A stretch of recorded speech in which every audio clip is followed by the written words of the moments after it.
Hey, so amazing. You see how they playing? Live wire, it's all about sports and entertainment. You don't wanna miss it, so official like you never seen. Keep it going till the whistle blowing from the referee. Everything from highlights and stats, you know that we gotta run it back. Whether on the field or the court, you know that this is where it's at. Subscribe, no delaying. This is Live Wire, sports and entertainment. Let's go.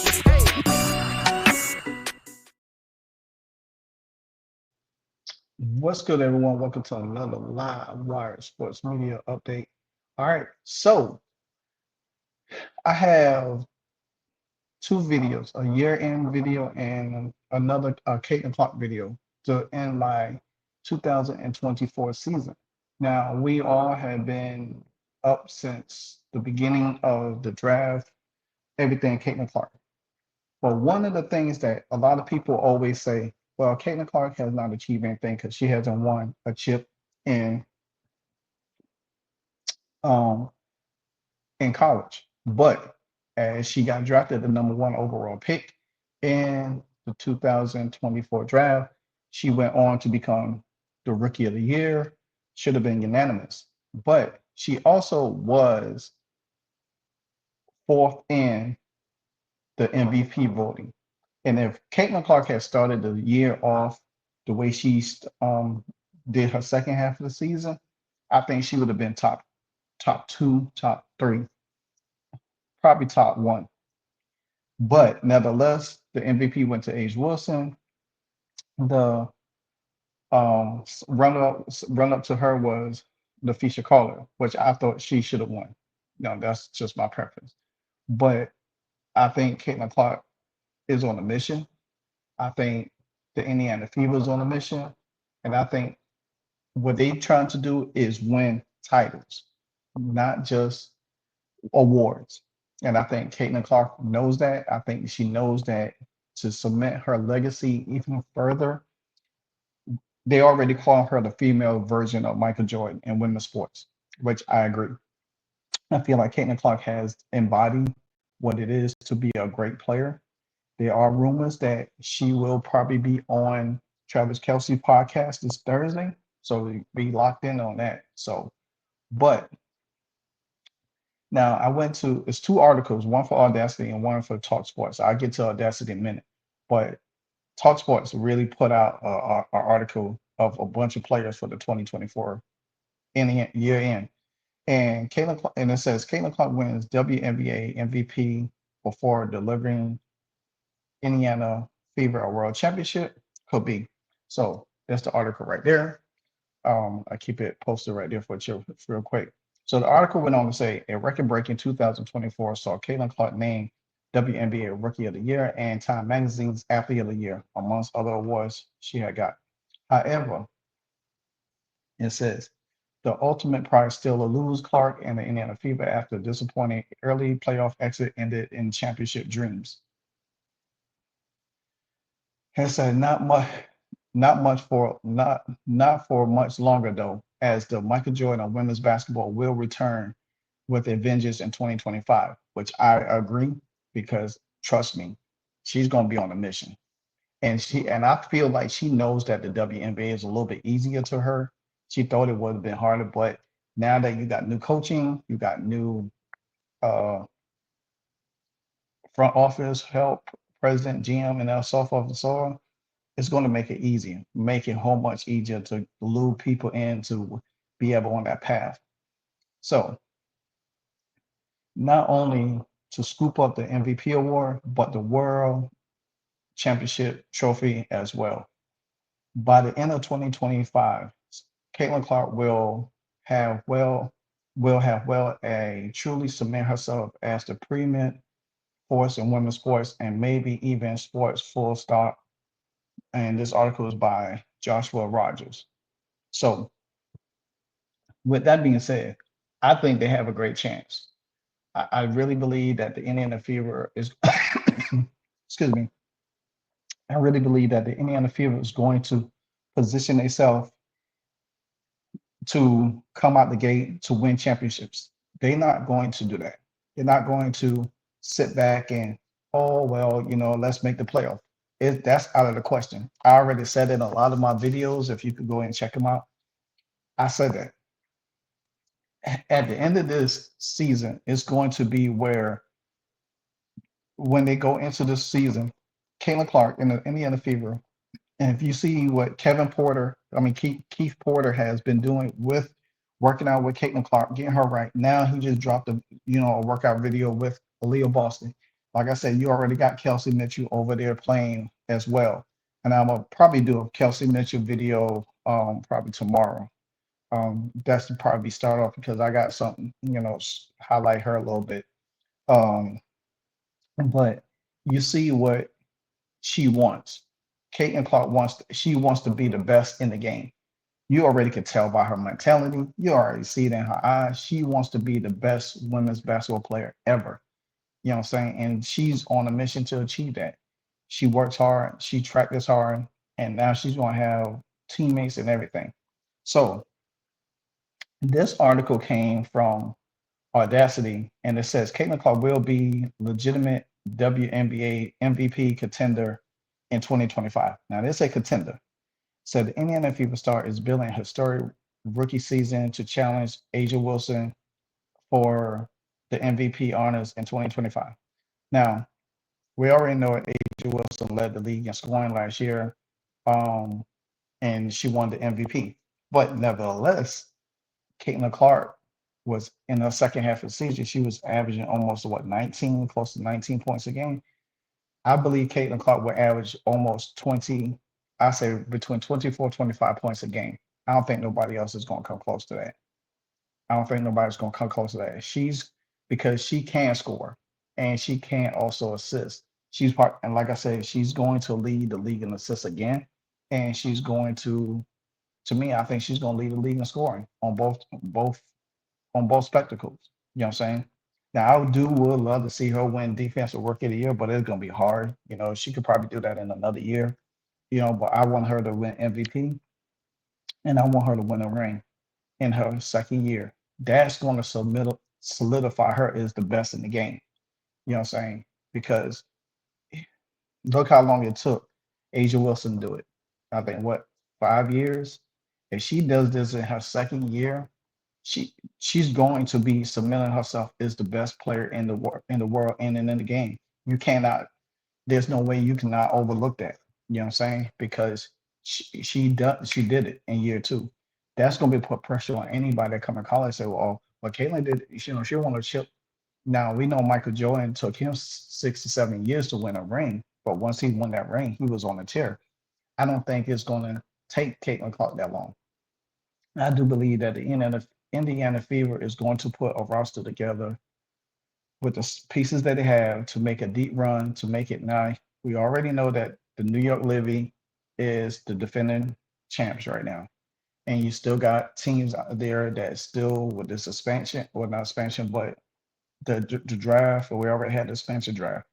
There's some people that's not going to probably sign for number 1 year deals. And then next year, you're going to have 2 more teams come into the league. So that's going to construct everybody's team a little bit more. So, but me, I do feel like the Indiana Fever probably is going to be the team that everybody wants to see. And if you become America's team and you got the perfect face of the league, the perfect face of the league, guess what that's going to happen? Guess what that's going to do? It's going to make everybody tune in. Everybody's going to want you. They're already talking about Indiana Fever playing overseas. You know what I'm saying? So it just she's that face, and trust me, it's a lot of dynamics is going to change where everybody's going to want to play for the Indiana Fever, and people are going to have to get used to it. Now, this article, like I said, this article from Audacy continues to write. It says, as the WNBA plays into its 2025 season, Caitlin Clark found herself in uncharted territory. After a sensational rookie campaign with the Indiana Fever to win Rookie of the Year and honors and 4th MVP voting, Clark is undoubtedly the league's brightest young star.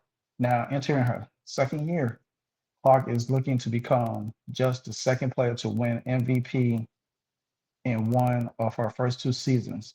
And only person to that is Candace Parker, earning the award as a rookie in 2008. But BetGM currently has Clark listed as the second favorite for MVP at plus 250, just behind reigning champ Asia Wilson at plus 185. So um, Clark's rookie season was a tale of two halves. Over the first 20 games, she was averaging 16 points, 7 assists per game. Impressive for a first year player. But however, in the final 18 games, she showcased her full potential, averaging 23.6 points a game and 10 assists per outing. And that's why I told you. I said that and she was averaging that in the second half. So that just think about it. A full first two halves, Caitlin Clark easy to average 25 points and 12 assists a game. That's MVP. That's MVP. And then put her team in the playoffs and make a deep run. That's MVP status. All she got to do is if she averaged that, if she averaged these two numbers right here along the way, and keep us her rebounds to around about 6 or 7, she'll win MVP next year. She'll win MVP because she'll maintain that all the way through. You know what I'm saying? Throughout the season. Now, I'm not saying she's not gonna have some bumps through the season. Yeah, of course, everybody does, but she's gonna have games, and just look at where she's gonna be able to break records at the same time, and she's gonna be able to do other things. So that's gonna make it very, very interesting. But the second half has Explosion not only demonstrate her ability to adjust to the WNBA defenses, but also set the stage for a breakout sophomore season. With a full offseason to refine her game with new head coach Stephanie White, Clark is trying to build on last season momentum. Offensively, Clark is a generational talent, without a doubt. Her full season rookie, her full season rookie average, she was averaging 19 points a game, 7.5 assists, almost 8 assists a game, 5.5 rebounds a game, was accomplished by individual range that stretched offenses or opposing defenses. Despite shooting 41% from the field and 34% from the 3-point line range, which is solid but not elite, Clark's ability to create her own shot and score in volumes makes her a nightmare for opposing opponents. Now I want to stop right there for a minute. I have heard a lot of people have talked about that Caitlin Clark can't create her own shot. She needs to use screens. People that watch Caitlin Clark understands Caitlin Clark can shoot in volume. When I say in volume, in a lot of volume, from three, mid range, and going to the basket. Whether she could go left or right doesn't matter. She could score. People don't look at her as a scorer. They look at her as an assist leader. But you got to add both of them together because she dominates both of them just as well as one or the other. You know what I'm saying? In order to take home the MVP in 2025, Clark will have to improve on her shooting efficiency. She faced some smothering defensive pressures as a rookie, which often forced her into tough shots. But the experience and a better game planning under White, Clark should see those percentages climb. My thing is, her shooting percentage will get there, but I think what it is now that is who she has on the team. The improvement of Leo Boston, the improvement of Kelsey Mitchell, you know what I'm saying? The improvement of Lexi Hall and whoever they draft and whoever they pick in free agent. That's going to be the improvement intangibles that's going to help catapult her. And she has she has a really good supporting cast that she had last year. You know what I'm saying? It's going to her numbers is going to get higher. Like I said, I believe she'll score 25 points a game. It's not going to have it's going to be hard to really don't 3-point shots that she's been taking last year that was kind of like forced a little bit. It's actually going to be easy for her. And then people are going to be like, well, we're going to have to deal with her because she's shooting a lot. Nobody can guard her. Then you're going to have other people that's going to be scoring. then you're gonna have to pick and choose your points. How you gonna deal with some of these players that they're gonna have on this team? Because would I improve Kelsey Mitchell and I improve Aaliyah Boston, I could improve Lexi Hall and whoever else is on the team, it's gonna be hard to focus just on Caitlin Clark. And that's why her numbers is gonna be more astounding than it is. So, but she was averaging 5 turnovers a game. I don't think that's. I mean, I think her turnovers will come down a little bit this year. She probably averaged 3 turnovers a game. But that's another thing because most of her turnovers came from her teammates not knowing how to catch a ball, how not be in position and stuff like that. But don't make no mistake, Caitlin Clark will be on a mission. And like I said before, Caitlin Clark will win the MVP and she will win WNBA championship and be finals MVP. Trust me when I tell you, 2025 is the Indiana Fever year. Until then, like, comment, subscribe. Let me know what you think. Until the next video, I'm out. Peace. Hey, so amazing. You see how they playing? Live wire, it's all about sports and entertainment. You don't want to miss it, so official like you never seen. Keep it going till the whistle blowing from the referee. Everything from highlights and stats. You know that we gotta run it back, whether on the field or the court. You know that this is where it's at. Subscribe, no delaying. This is Live Wire, sports and entertainment. Let's go.